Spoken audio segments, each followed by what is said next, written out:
কিছুটা লাভ হয়েছে নওশাদ সিদ্দিকীর তৃণমূলে এসে। হ্যাঁ, ভাঙড়টা পেয়ে যাবে, আরও 2-3টে সিট পেয়ে যাবে। এটা বড় অর্থটা বুঝতে পারছেন না? উনি একটু আইএসএফের কথা বলে এটা কি বোঝাতে চাইছে? ওনার তো পায়ের তলার মাটি সরে গেছে, মানুষ তো জানতে পেরে গেছে। আইএসএফের কথাটা মুখ দিয়ে বলে উনি এমএসটা আনতে চাইছে, যাতে তৃণমূল সরে না যায়, তৃণমূল যাতে ভিতরি যেন ভয় পায়।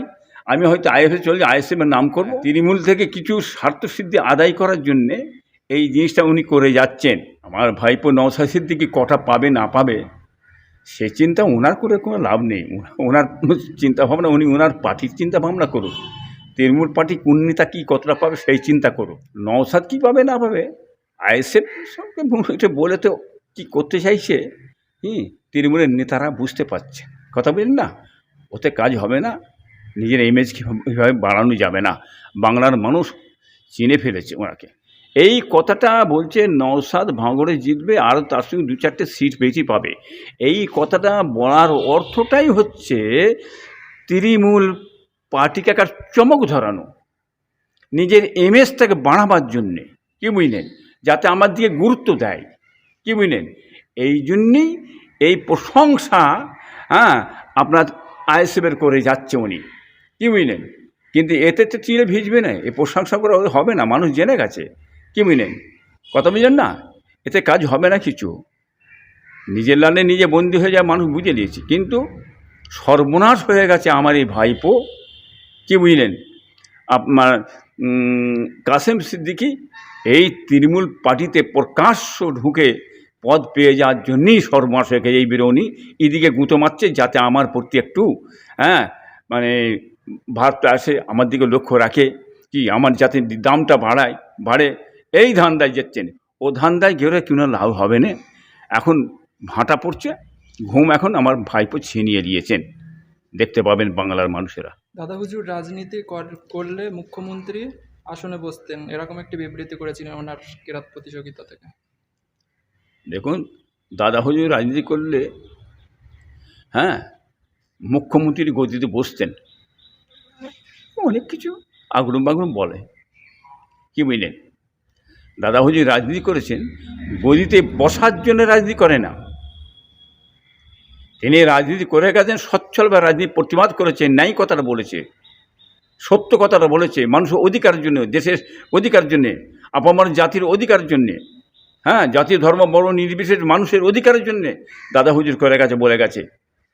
এখন আমরা যে প্রতিবাদ করে যাচ্ছি মানুষের অধিকারের জন্যে, মানুষের কর্ম, শিক্ষা, চাকরি, এই অধিকারের জন্যে, শান্তিতে বাস করবে, সুখে থাকবে, এই অধিকার আমরাও করে যাচ্ছি।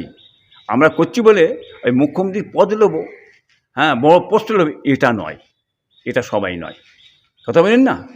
অতএব আগরুম বাগরুম অনেক কিছু দাদা হুজুরের নামে বলে বেরিয়ে যাবে, কিন্তু বাংলার মানুষ কিন্তু ওনার দ্বিচারিতা কথাটা, শিক্ষিত সমাজ জ্ঞানী মানুষ জেনে নিয়েছে, জানছে। পাগল ছাড়া কি বলবে। তাজা আলু পচা আলু সকলকে নিয়েই চলতে হবে তৃণমূলে। তাজা আলু এবং পচা আলু, তো এতদিন ধরে তাজা আলু পচা আলু তো নিয়ে চলছেন, তো নতুন নয় তো, কি বুঝলেন। পচা আলু যদি না নিয়ে চলেন উনি, ওনার দলে কোন টিকতে পারতেন? উনি তো টিকতে পারতেন না। কোন দল থেকে তো কবে ওনার দল ভেঙে চলে যেত, কি বুঝলেন। তাজা আলু পচা আলু ওনাকে নিয়ে ওনাকে চলতে হবে। উনি কি আলু নিয়ে চলে বাংলার মানুষ জানে, কি বুঝলেন। ওনার তো এবারে খাওয়া অসুবিধা হয়ে যাচ্ছে, কি বুঝলেন। জায়গাটা তো ছোট হয়ে যাচ্ছে। ভাঙড় কি দেখবেন, ক্যানিং নিয়ে সমস্যার মধ্যে, ক্যানিংয়ের জন্য অনেক ঘুম হচ্ছে না, মাথার ঠিক নেই। তাজা আলু পচা আলু বলে চেঁচাচ্ছে উনি কী করেছেন দেখেন না আপনি। ক্যানিং যে নদী আছে, ক্যানিং নদীটা যে আছে, সেই নদী যে চর পড়েছে, চর হাজার হাজার বিঘে চর পড়ে আছে, সেইটাকে ঘিরে জলকর করেছে। জলকরে কোটি কোটি টাকা ইনকাম করছে গরিব অসহায় মানুষের নিয়ে।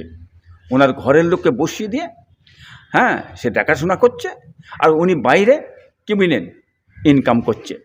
এটাকে বাংলার মানুষ জানছে না। এবার ওনার গদিটা যদি ক্যানিংয়ে চলে যাবে, সেই চিন্তায় ওনার ঘুম হারাম হয়ে গেছে, মাথার ঠিক নেই। যদি ক্যানিংয়ে বসে যায়, হ্যাঁ, পচা আলু তাজা আলু বলে চিল্লাচ্ছে, হ্যাঁ, কারা পচা আলু কারা তাজা আলু বুঝতে পারছেন। পচা আলু এবার তো ছেঁটে ছেঁটে বেরিয়ে যাবে। তাজা আলু নতুন করে ঢুকছে, বুঝতে পারছেন না কি? তাজা আলু এবার নতুন করে ঢুকছে। তো পচা আলু যারা একদিন সব পচা আলু দাঁড়িয়ে ঘা করে বেড়েছে, পচছে শেষে, এবারে সেই চিন্তা পুষছেন, ঘুম হারাম হয়ে যাচ্ছে। কি বুঝলেন? এক কাসেম পীরজাদা কাসেম সাহেবই, হ্যাঁ, এই কটা নেতার ঘুমকে হারাম করে দিয়েছে। এরা খুব চিন্তায় পড়েছে, এরা উল্টো পাল্টা বকবে, বেশি বকতে পারবে না কাসেমের বিরুদ্ধে, গালে মারবে চড় মমতা ব্যানার্জি খাদে ফেলে দেবে। কেন? কাসেম এখন তৃণমূলের একজন বড় নেতা, পদ পেয়েছে। কি বুঝলেন? হ্যাঁ, ওর বিরুদ্ধে বলা মানে তৃণমূলের বিরুদ্ধে বলা, কি মানে পার্টির বিরুদ্ধে বলা, মমতার বিরুদ্ধে বলা। অতএব এইবারে বুঝছেন শওকত মোল্লা সাহেব, তেল মিখিয়ে চলতে হবে। কি তাজা আলু পচা আলু যে এবার তেল মাখাও, পচা আলু তেল মেখে চলো এইবারে। আর উপায় নেই, ওই পচা আলু মেখে চলতে হবে তোমাকে, কি নিয়ে চলতে হবে। গন্ধ লাগলেও উপায় নেই, শুঁকতে হয় বসে বসে। অর্থাৎ তোমার চেয়ে বিশাল পদ দিয়েছে ওই পীরজাদা কাসেম সিদ্দিকীকে। তোমাদের কি হারাম হয়ে গেছে সব বুঝতে পারছি। হ্যাঁ, আরও হারাম হবে তোমার। দাঁড়াও, তুমি কি ভেবেছো কি? হ্যাঁ, তুমি তো খেয়েছো তৃণমূল বামপন্থীর ভিতরে ঢুকে ঝেড়ে ঝুড়ে খেয়ে ধুলিস্বাদ করে ধ্বংস করে দিয়ে এইবার নতুন করে তৃণমূলে ঢুকে তুমি খাচ্ছ, ভেঙে ধুলিস্বাদ করছো। সেটা বাংলার মানুষ জেনে গেছে কি ক্ষয়ক্ষতি তুমি করেছো পার্টির মধ্যে গিয়ে। আর পার্টিটাকে ধ্বংস তুমি তো করেছো, তৃণমূল পার্টিকে ধ্বংস তোমরাই করেছো, অন্য কেউ করে না তো। হ্যাঁ, এখন তো মানুষ সরে গেছে, কার জন্য? তোমাদের জন্য সরে গেছে। হ্যাঁ, আজকে ছটকালে হবে না।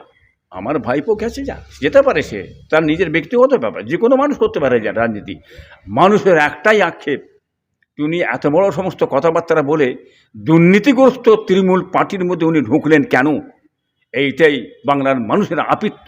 এই জন্যে মানুষ আস্তে আস্তে পিছিয়ে চলে আসছে, সরে চলে আসছে। এইটা হচ্ছে ব্যাপার। যারা তহ সিদ্দিকী বলছেন, কাসেম সিদ্দিকী একদিন বলেছিল আমাকে জিপ চেটে কত লম্বা হয়েছে দেখবেন, কিন্তু সেই কাসেম সিদ্দিকী মুখ্যমন্ত্রীর চটি চাটছে। আচ্ছা, কাসেম সিদ্দিকী যদি মুখ্যমন্ত্রীর চটি চাটে, কি বুঝলেন, তা এত বৎসর ধরে চটিটা মুখ্যমন্ত্রীর তহা সাহেব চেটেছে। কি চেটে চুটে খেয়ে খুঁয়ে নিয়ে কায়দা করে অনেক কিছু সব তো করে টোরে সব, হ্যাঁ, সব তৈরি করে নিলে কি, হ্যাঁ, এবং টাকা ফাঁকা পাস হয়ে গেলে সবই কিছু মাথা সেই দরবারে করে নিলে। এখন যদি উনি বলেন চটি চাটছে কাসেম সিদ্দিকী, কি বুঝলেন, তা চাটছে তো কী হয়েছে?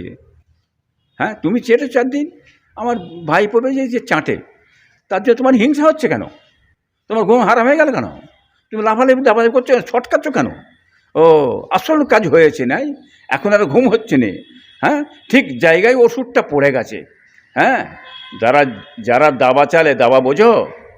হ্যাঁ, যারা দাবা চালে নাই তারা জানে, দাবা চালতে জানে, ঠিক দাবা চেলে দিয়েছে। হ্যাঁ, গপে যে পড়েছে। এইবারে তুমি ঠেলা সামলাও, সহ্য করো, কি বুঝলেন? হ্যাঁ, তোমার তো চটি ছাড়া বন্ধ হয়ে যাচ্ছে। আর সেই হিংসাই বলছি তুমি ভাইপোকে, উনি মমতা ব্যানার্জি চটি ছাড়ছে, বুঝলেন না? বাংলার মানুষ দেখুন, আপনারা এক্ষেত্রে শিক্ষা নেন, এর দ্বিচারিতা, এদের কারবারটা দেখুন, কি বুঝলেন? বাংলার মানুষ দেখতে পাচ্ছে। অতএব তুমি যত যাই করো, আর তোমার কোনো রাস্তা নেই। ও কথা বলে চিঁড়ে ভিজবে না। হ্যাঁ, বাংলার মানুষ বুঝতে শিখেছে। পীরজাদা তহা সিদ্দিকী বলছেন কাসেম সিদ্দিকী তৃণমূলে এসে কিছুটা নওশাদ সিদ্দিকীর লাভই হয়েছে। ও, কিছুটা লাভ হয়েছে নওশাদ সিদ্দিকীর তৃণমূলে এসে। হ্যাঁ, ভাঙরটাও পেয়ে যাবে, আরও 2-3টে সিট পেয়ে যাবে। তার জন্য কি এই কথা বলছেন? এটা বড় অর্থটা বুঝতে পারছেন না? উনি একটু, হ্যাঁ, আইএসএফের কথা বলে এটা কি বোঝাতে চাইছে, কি বুঝলেন? ওনার তো পায়ের তলার মাটি সরে গেছে, মানুষ তো জানতে পেরে গেছে। আজকে উনি এই কথাটা, আইএসএফের কথাটা মুখ দিয়ে বলে উনি এমএসটা আনতে চাইছে যাতে তৃণমূল সরে না যায়, তৃণমূল যাতে ভিতরি যেন ভয় পায়। আমি হয়তো আইএসএফ চলে আইএসএফের নাম করব, কি বুঝলেন?